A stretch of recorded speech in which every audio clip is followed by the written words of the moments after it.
The rain tapped against the dusty windows of a broken tea stall at the corner of a silent road in a forgotten village. Inside, Ramesh sat hunched over, sipping lukewarm tea from a chipped glass. He was in his late 30s, thin, with sunken cheeks, tired brown eyes, and uncombed hair falling over his forehead. His once white shirt was stained and wrinkled. Life had wrung him dry, or so he believed. Ramesh had talent, no doubt.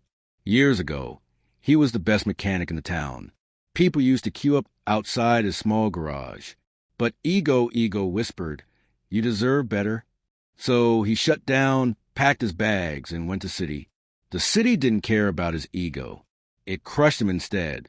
Now he returned with nothing. One evening, a stranger in a black raincoat entered his stall. He had a gruff voice and a notebook in his hand. "Heard you fix engines like magic," he said. "Got a project for a competition. Diesel to electric transformation. Big reward. You'll be credited." Ramesh paused. The old had stirred in his veins. "What's in it for me?" he asked suspiciously. The man smiled faintly. A new beginning. "But doubt is a stubborn demon. I don't have tools." "I'm not in that game anymore," Ramesh muttered. The man scribbled an address on the paper, dropped it on the counter, and left. Outside, the rain grew heavier. So did the silence in Ramesh's heart. He stared at the paper. One decision. One step. That's all it would take. But his legs didn't move. He crumpled the paper and tossed it into the trash. Opportunity had knocked, but the door stayed shut. The following days dragged like ghost regret. Ramesh watched young boys zip past on scooters, dreaming aloud, chasing futures he once dared to imagine.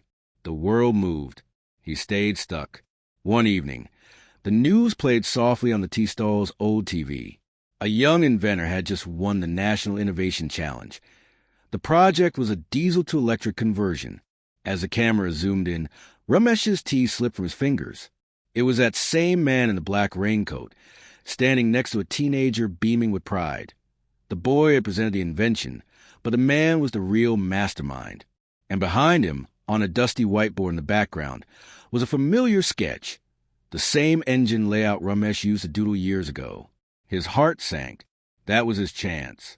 His moment. It didn't just knock. It sat with him, offered him a second wind.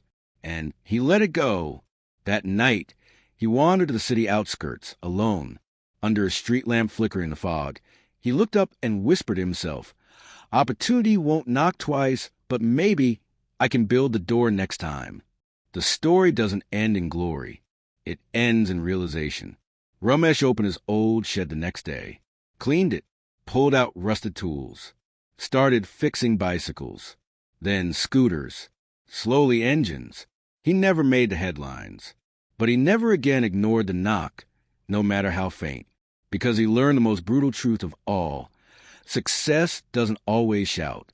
Sometimes it whispers, and if you're too tired, too proud, or too blind to listen, you might just sleep through your only miracle.